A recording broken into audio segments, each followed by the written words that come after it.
How bad do you want to accomplish those dreams that have yet to be fulfilled? How bad do you want to see those goals checked off that have yet to be checked off on your list? What if I told you all it requires of you and me is just one thing, and that one thing is called change? Stay with me for the next few moments as I'm going to share with you 4 areas of change that if we apply them, one or maybe even all of them, it will bring about the unrealized goals and dreams that we still have out there in our hearts. This is Fresh Air for Life. Get ready, set, let's go.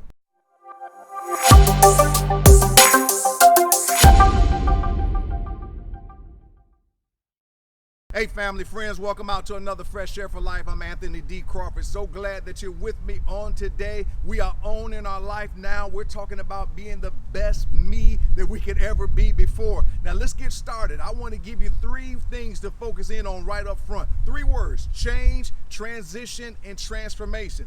Listen, learn how to accept change. Change is very good. But once you accept it, then learn how to initiate the transition. This, quite frankly, is a way to make the change on your own terms. And then finally commit to transformation. When you do these 3 things, you are setting yourself up for a great future. I love now watching Elijah and Elisha working together. And in the Bible, you go to 2 Kings chapter 2, and you see Elijah is getting ready to make a transition from this world and go to be with God.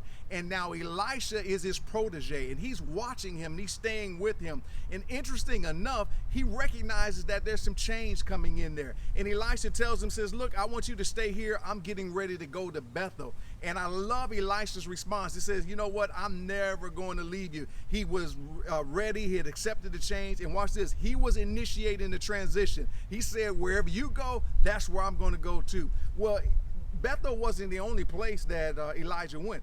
After Bethel, he winds up going to Jericho. Then he winds up going to the Jordan River. And each time Elisha responds to him the same way. And if you read the whole text there, you'll see some great things that happen as a result of Elisha learning how to accept the change, initiate the transition, and be committed to the transformation. Don't get distracted. Now, I want to give you 4 keys about making some changes. There are 4 areas in particular that you and I may need to make some changes in going into this next year. The first one is this: you may need to change your strategy. There may be some ways and things that you're doing. It's just a bad strategy. You may want to revisit that and say, you know what, I've been trying this for the past couple of years and so forth, and listen, it's just not working. Stop defending what does not work. So be willing to change your strategy. Secondly, you may need to change your structure, and that may involve even some people that's in your life managing you and doing particular things. You may have to, change some seats on the bus, as we like to say. Change the structure, change a little bit of the organization, and it will begin to feed you the results that you desire to see.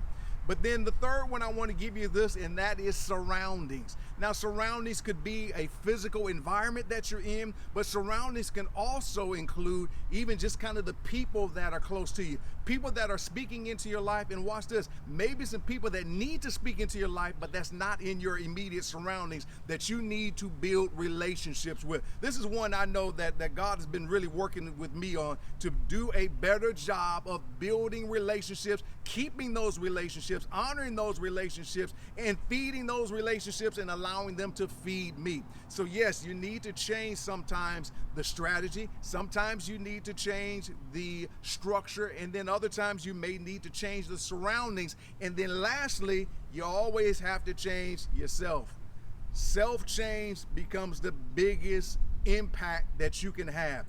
You cannot necessarily control everything that happens around you, especially with other people and the like, but you can control you. Demand more of yourself going into this next year. Wherever you are right now, push yourself to a whole new level. You've conquered some great things in life. That's good. Find yourself some bigger mountains and run after them and conquer them now. Change yourself. And this is a part of the ongoing transformation process that God, for those of us who walk with Him, He loves to have us on. So yes, change your strategy, change your structure, change your surroundings, and be sure to focus on changing yourself. Read some more books. take some classes, do some online things, do something to demand more of yourself so you get a better return from your life. This is Fresh Air for Life. I hope that you're with us on this. Own your life now and get ready for an amazing new year. Give me a thumbs up, subscribe, like, comment, all those wonderful things, and stay with me as we get ready for something explosive. We'll see you soon. Be blessed. Bye.